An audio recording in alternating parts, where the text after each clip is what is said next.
Welcome to the Parrot Podcast with your host, Sandra, where we talk about all things parrots. Now he's got this whole apartment that he's just like looking around in, trying to figure out what to do. So he's just like hopping around on the ground. He doesn't really fly at first. He's just kind of like peeking and poking around. And I had put some newspapers on the top of the cage, just kind of like, I don't even know how to describe it. They were just like laying on the top, but sort of almost in a tent shape by accident. Yeah. Remember later that night, I was just sitting on the couch, talking to a friend, and I look up and I'm like, where's Chester? And I looked at the cage and I was like, oh my God, he's hiding under the newspaper. And I thought, oh my gosh, he's scared or something. What's going on? Why is Chester under these newspapers? And after about a week of every single night finding him under newspapers, I posted something in the Facebook group being like, can anybody explain this behavior? What's going on? And I get this flood of responses of all of these toucan owners, especially other Aracari owners who have tiny little huts and tiny little, small cavity spaces to house their birds in at night because they love sleeping in small cavities, like a dead tree cavity or something in the wild. Their natural instinct is to like cozy up in a small cavity. And so I immediately ordered something on Amazon and it was like, okay, well, I'm definitely going to get him his own little nest. He hopped in right away, loved it. Then the whole hormone journey started of me realizing he cannot have access to a nest 24/7 or he thinks it's time to breed. So what are toucan hormones like? Are they as like intense as parrot hormones?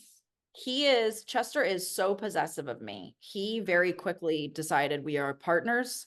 Like I am his life. I am his other half.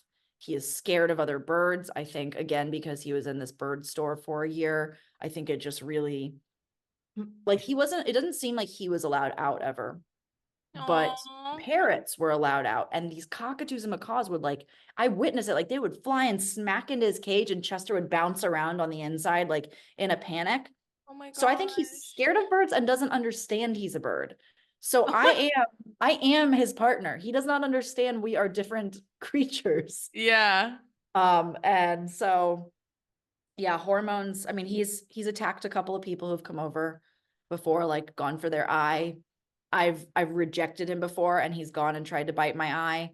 It's very, and he knows what to go for. He knows. Oh, it's always like, I will take your sight. You will not see if you do not see me. There was this one really terrible time where I had 3 of my coworkers and like best friends over to work from home together one day. And Chester was out loose. He seemed fine, but he had been like screaming a little bit and doing some alert calls, but I thought he was just being dramatic.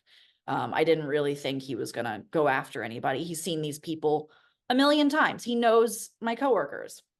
But my female coworker was sitting on the couch over there, just on her computer. We're all in silence working on our computers.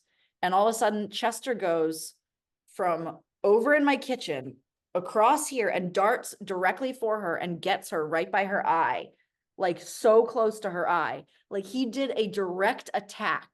And I know it's because he planned it out too from a distance. And he was like, I'm going to get I'm going to get mom's attention or Maria's attention, my partner's attention. I don't know what I am. It's an Oedipus complex situation.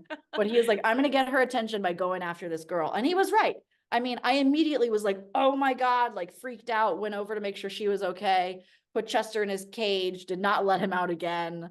Like he got the attention he was looking for, but at the price of my poor friend and coworker. Did her like inner eye like bleed or like bruise or anything? She was bleeding like right on the edge. He did not get her eye, but he did get like very close to it. And the skin there is so thin and sensitive. Yeah. The couple of times Chester's gotten me near my eye, I mean, it stings.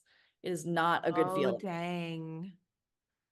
Oh my gosh. So how do you deal with a toucan's hormones? And what, like, is he also hormonal in spring or is like toucan hormones different than a parrot? Breeding season, which I believe for him is about April through September, is definitely more noticeable.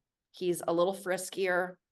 trying to procreate more. And I have to really distract him from that, give him toys, things to forage for, all of that. Get But that I will energy say, out in a different way. exactly. You just have to really redirect the energy. Yeah. But I would say year round, I have to watch him and make sure he's not going to go after anybody. I don't even think it's necessarily hormones, more just like territorial in general. Yeah. And he wants to make sure that there's nothing threatening our bond. Yeah. I actually wanted to ask you also about this sleep. So I know that they like to sleep in these cavities, and in the wild, they sleep in these cavities in these dead trees, but it triggers his hormones. So he can't have these nests all the time. So when he doesn't have the nests and you remove them, where does he sleep at night? Does he sleep in his cage? So Chester always has his nest for sleep. He always has something to go into, but I avoid him being able to access it during the day because he'll go like look up, and he always does the same thing with his head. He like goes back and forth with his beak in his head like this, looking in and making these tiny little honks, and then hops in like, all right, it's time. Like, let's go. And I, first of all, again, he doesn't understand I cannot fit. And that is not what's happening. So he just really can't be reminded of his like sleeping nest. So it really truly is just sleep for him. And he knows that. He knows to go in at night. He like, that is his space. He goes to sleep in, and he's in there all night till he wakes up in the morning. And that's in my bedroom. He sleeps on my dresser. That whole dresser is like his space. And we can see each other at night. Like, he could peek out and Are easily you see. ever worried that like at night he's gonna like come out and start like exploring or like chewing things he's not supposed to, or like dive bomb your eye? No, what I have learned about Chester is when he is out, he is out. Like, if he goes to bed, he's not waking up. You're not going to get him up. He is going to like huddle in, stick his little butt feathers up so they're like straight up in the air, and like you could do anything to him and he's just going to pretend like he doesn't even realize you're there. Like, it's so crazy because He takes his sleep seriously. He's in the sink right now. What are you doing? Get out of there. Oh my God. He is all over the place. He's full of energy. Toucans are energy birds. They are very energetic and they have very short attention spans. So like training with him is, I mean, I can maybe get his attention for like 30 seconds. Yeah, I saw that actually on your blog. I was reading the one, the differences between parrots and toucans, and we'll get into more of those, but I'll let you finish. Yeah, sorry. Just like Chester, I'm going in way too many directions with what we're talking about. You guys have been hanging out too much. No, when he's like going to sleep, he's out. He's conked. So I'm sorry. I don't know what he's doing. But like, for example, if my coworkers or my friends, whoever is here during the day and they go and try to touch Chester, he's going to zoom away, or he's going to bite them. He's going to be like, leave me alone. Why are you bothering me? Yeah. If Chester's in his nest and somebody sticks their hand in to pet him, he's honking, he's loving it, he's just accepting it. He's like sleepy and just kind of there. Like, he's a completely different creature if he is in sleep mode. Sleep mode Chester is an angel. Daytime Chester is a demon. I love it. Oh my gosh.